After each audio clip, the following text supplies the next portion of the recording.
In today's video, I'm going to teach you how to change Google Drive folder permissions. With just a few clicks, you can control who can view, comment, or edit the contents within a folder you've shared.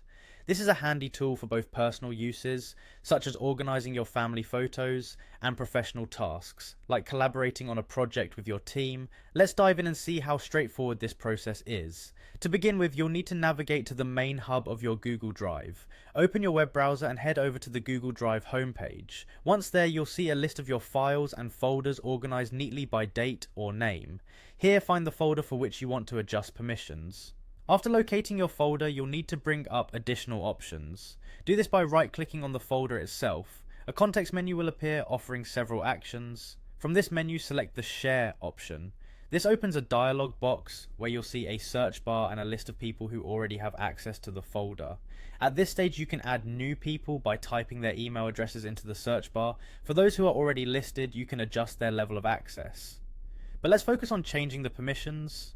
In this sharing dialog, the current permission levels, editor, commenter, or viewer, are shown next to each individual's name.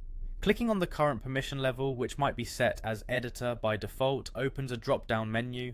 This menu gives you the flexibility to choose a new role for each collaborator. Let's go through what each role entails. If you select editor, you're giving that person full permission to make changes to the content within the folder, including editing files and adding new content. If you're collaborating on an evolving project, this might be the best option.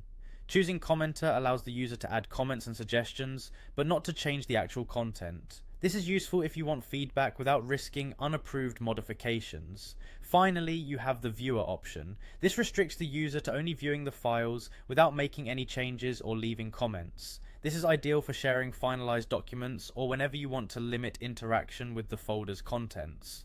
After selecting the appropriate permission level, you can also notify the people you've added about the changes through an optional checkbox. Once you're satisfied with your settings, hit Done, and your new permissions will be instantly applied. And with that, you've successfully changed the Google Drive folder permissions. This tool provides a simple yet powerful way to tailor access to your digital documents, ensuring you have control over who sees and interacts with your files.